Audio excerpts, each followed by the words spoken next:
La Unión en una tarde cualquiera.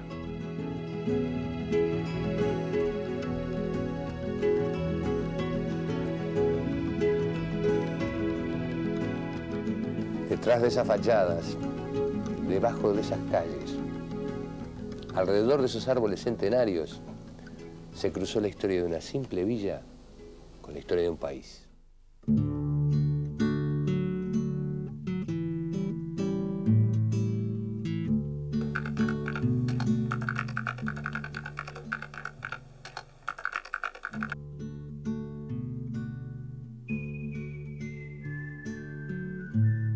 La Unión se formó en la Cruz de los Caminos. Era el camino desde Buenos Aires, pasando por Colonia, hacia la llamada Batería del Este, Rocha y Maldonado. Era el camino del Este, hacia Montevideo. Era el camino de Montevideo a Cerro Largo, 33, La Valleja. Hacia el sur, era el camino de y hacia el puertito del buceo. Por aquí, por el llamado Camino Real a Maldonado, se entrelazaban los caminos, llevando ganado, cuero, charques y leña hacia el oeste y objetos diversos hacia el este y hacia el norte.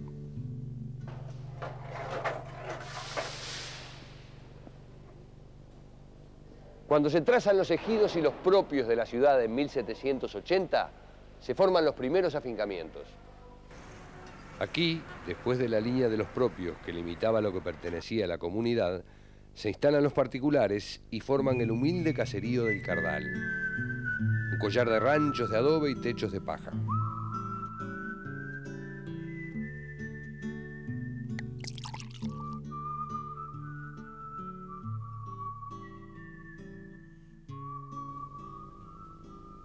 Junto con los ranchos vino la primera pulpería sobre el Camino Real a Maldonado.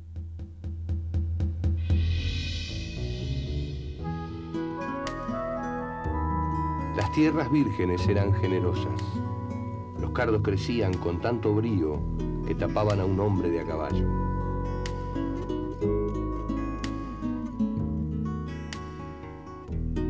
El hombre aró la tierra y plantó el trigo desde el arroyo Pando hasta las chacras de Toledo, el Manga y el Miguelete.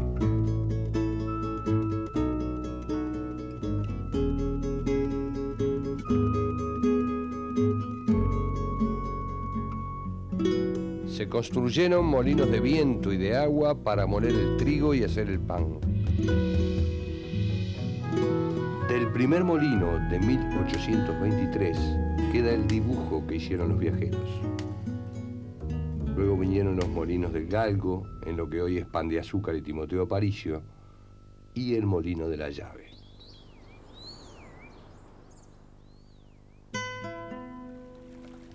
Aprovechando las corrientes de agua que atravesaban las chacras, se construían molinos de agua.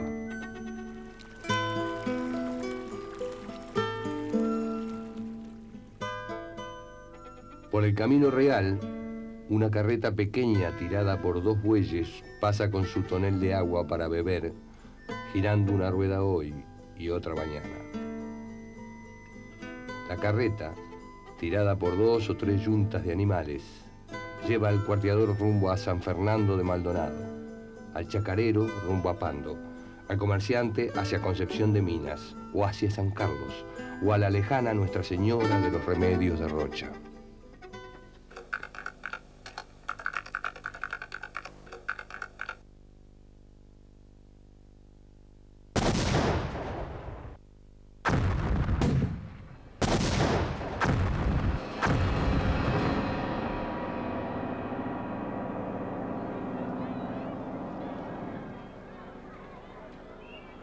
El caserío del Cardal comienza a expandirse precipitadamente. Llegan miles de soldados. Las carretas traen a sus familias y a sus enseres. Llega gente de Montevideo, de Buenos Aires, del interior. Se había desatado la Guerra Grande.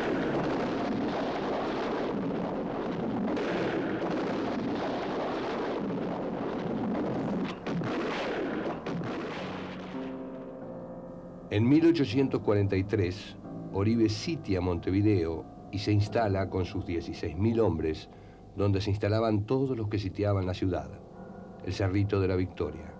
una altura desde donde se divisaba la fortaleza y todo su entorno.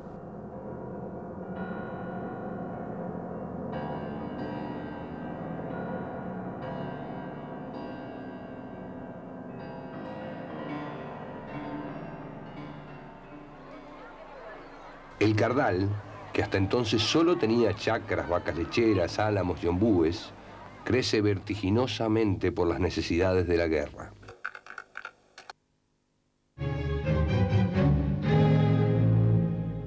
Montevideo está sitiado.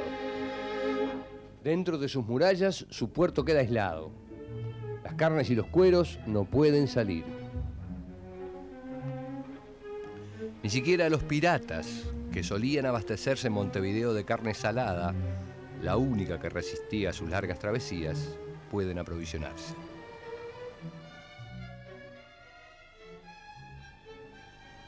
Paralelamente al Cardal, se desarrolla una vía de entrada y salida para el ejército sitiador y para todo el resto de la República, por este mismo camino. El puerto del Buceo llega a tener 700 habitantes. Solo la aduana cuenta con 70 funcionarios, incluyendo a los de resguardo, cobradores de impuestos y marineros. La descarga se hacía en botes y del bote a las carretas, que ascendían por lo que hoy es Comercio hacia el Cardal, y de allí se distribuían hacia el Cerrito de la Victoria, hacia Pando por el Camino Real hacia el este, por lo que hoy es Industria hacia el norte.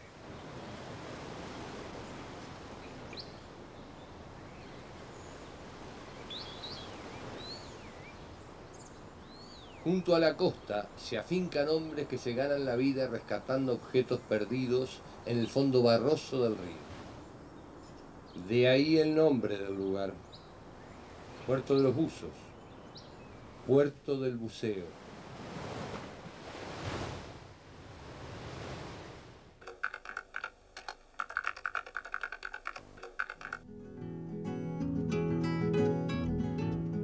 En 1849, el caserío del Cardal había crecido tanto que Oribe decide cambiarle el nombre. Ahora se llama Pueblo de la Restauración. A partir de un núcleo central, que era la actual Plaza Mirós sobre el Camino Real, que pasa a llamarse General Artigas, se construyen las grandes obras de la Unión, todas asociadas a un arquitecto singular, Santiago D'Annunzio, y a dos constructores catalanes, Fongivel y Mayol. Una noche le traen a Oribe dos prisioneros. Dicen ser constructores catalanes, pero nadie les cree. Deben ser espías de Montevideo, los manda Rivera. Oribe les da una chance de probar sus dichos. Deben construir en 48 horas de luz el puente del Cerrito.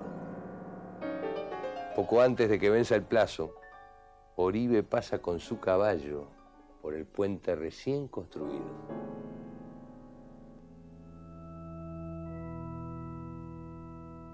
La primera gran construcción fue la iglesia de San Agustín, encomendada por el padre Larrañaga.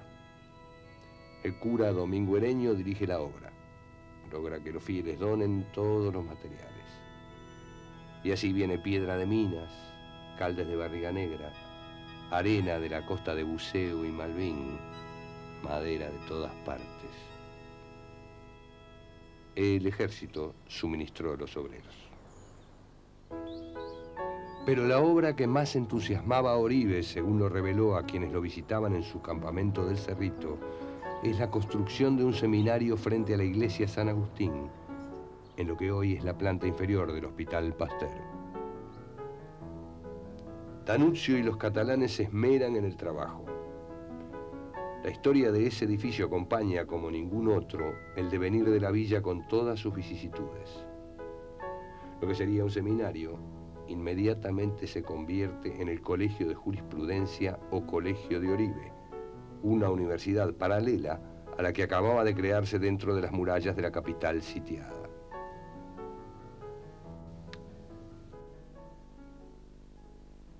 Del edificio de una sola planta sobresalía la Torre Mirador, una de las más perfectas y características construcciones del Montevideo decimonónico.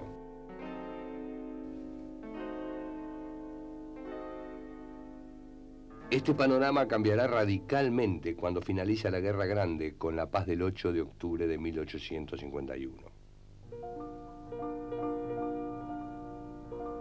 En el pueblo no quedará nadie. La gente que llegó al Cardal con la guerra vuelve a Montevideo con la paz. Y el colegio de Oribe, su ilusión de universidad paralela, se vacía.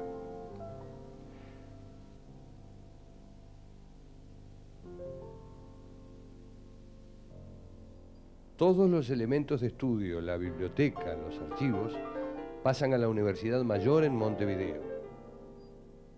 El edificio permanece cerrado varios años. Reabre en 1860 como asilo de mendigos. En la Arrabide y Asilo sobrevive todavía, como puede, la placa de mármol de Carrara del escultor José Livi. A partir de entonces, el edificio de la calle Asilo fue comisaría, cárcel, juzgado y hasta hospital de sangre de Timoteo Aparicio cuando las guerras civiles. Refugiado en el viejo colegio de Oribe, el caudillo blanco resiste el bombardeo de Lorenzo Valle. Hay numerosos muertos y heridos. Matan al caballo de Valle, que salva la vida de milagro. Pero el edificio no cae. En 1922 comienzan las clases de la Facultad de Medicina. Funciona en el edificio de Danuzio y los constructores catalanes. A partir de entonces se llamará Hospital Pasteur. La Escuela del Hogar, otra de las grandes obras del período, fue primero un establecimiento del menor. Más tarde, las monjas comienzan a enseñar comercio y labores para que las jóvenes de la época aprendan a manejar su hogar después del casamiento. Después de la paz del 8 de octubre de 1851, la restauración quedó vacía. Son tiempos de desolación. Emigran las fuerzas argentinas que formaban las tropas de Oribe y emigran hacia Montevideo, su lugar de origen, las familias que lo acompañaron. Se clausura el puerto del buceo, su aduana, las casas de comercio, hasta la panadería con sus 20 empleados. Languidecen las fondas y las pulperías.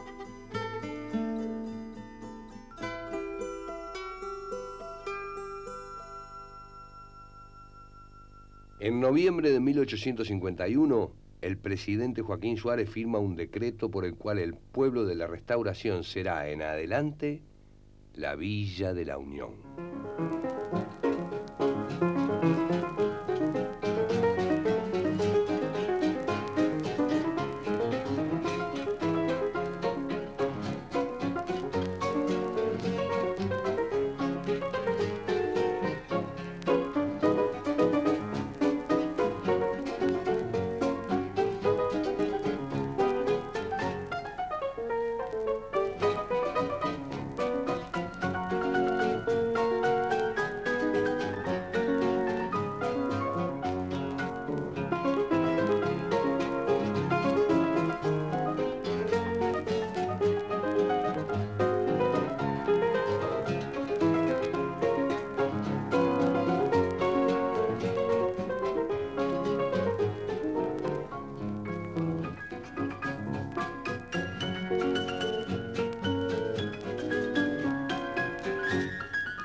Lo que había sido el Camino Real, que luego fue General José Artigas, se llamará a partir de ahora 8 de octubre, en homenaje a la fecha del armisticio. Pero volviendo al pasado, en 1851 las cosas no estaban fáciles para la Unión.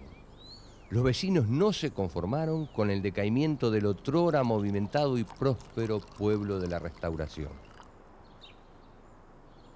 A instancias de Norberto Larravide, Se reúnen en casa de Tomás Basáñez varias personas preocupadas. Todas buscan una solución para el pueblo. Allí surge la idea.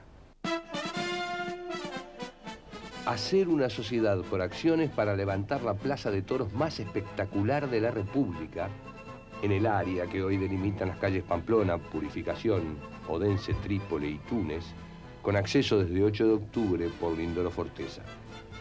Se recurre una vez más a los dos constructores catalanes. Al día de hoy queda solamente el centro del ruedo en la placita conocida como Plaza de los Toros.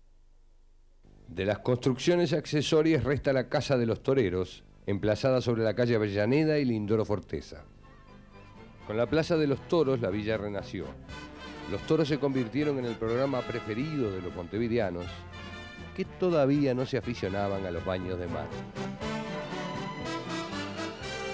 A sus funciones domingueras concurría gente de todas partes, a caballo, en diligencia, en carruajes, en volantas. Luego lo harían en el tranvía a caballos que corría por 8 de octubre.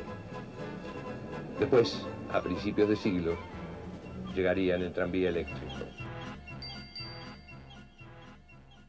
Cuando llegó el ferrocarril a Manga en 1878, la estación Unión se construyó lo más cerca posible de la Plaza de Toros.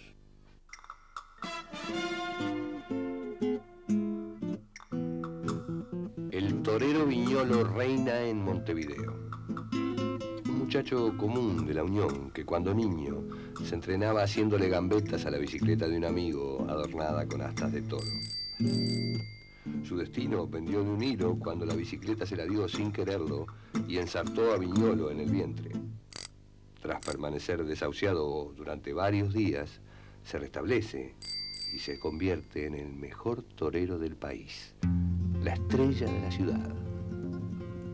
Las mujeres de la época suspiran por Viñolo. La polémica rodeó a la lidia desde el primer momento. Hasta que la suerte de la lidia y de la Plaza de Toros quedó sellada cuando un domingo soleado, un toro abrió de abajo a arriba de una cornada al torero Punteret. El primero y único muerto terminó con la fiesta. La Plaza de Toros fue escenario de hechos que nada tenían que ver con la lidia. En la plaza, Timoteo Aparicio fusiló a uno de sus soldados, asesino convicto. Se realizó un duelo a espada donde corrió la sangre. Un toro furioso luchó contra un tigre. Se presentaron 5 toreros japoneses. La plaza fue demolida en 1923.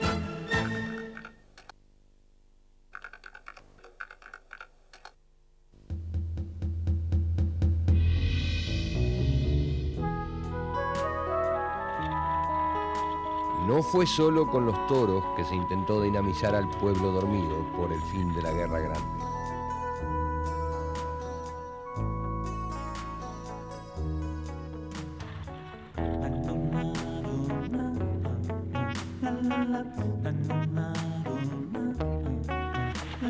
La Villa de la Unión fue el primer pueblo que contó con diligencias.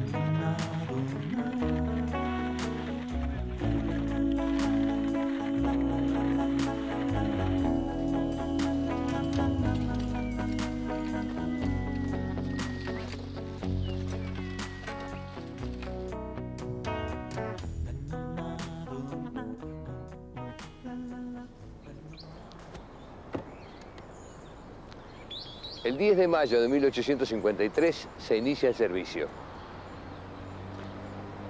La Unión era, como siempre había sido, una zona intermedia, la cruz de los caminos. El punto ideal para experimentar el nuevo medio de transporte. Sobreviven todavía las casas de postas en las calles Juanicó y Cabrera. Las caballadas pasaban la noche en la gran laguna que había en lo que hoy es 20 de febrero y Camino Carrasco. Antes de salir el sol partían de nuevo, golpeando los cascos sobre los adoquines. El servicio unía la Villa de la Unión, desde la esquina del Camino Real y la calle del Colegio, con la capital, en la Plaza Independencia, donde ahora está el Palacio Sá.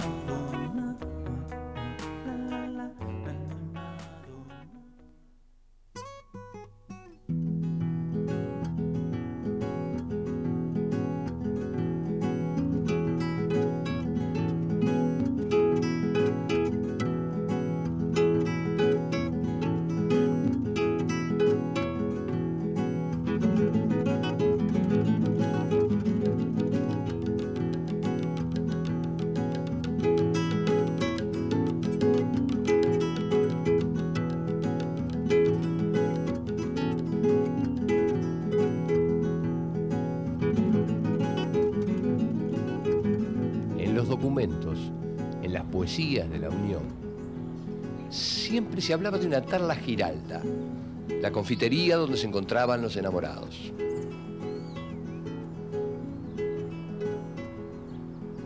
Nos costó muchísimo trabajo averiguar en qué lugar de la Unión estaba La Giralda.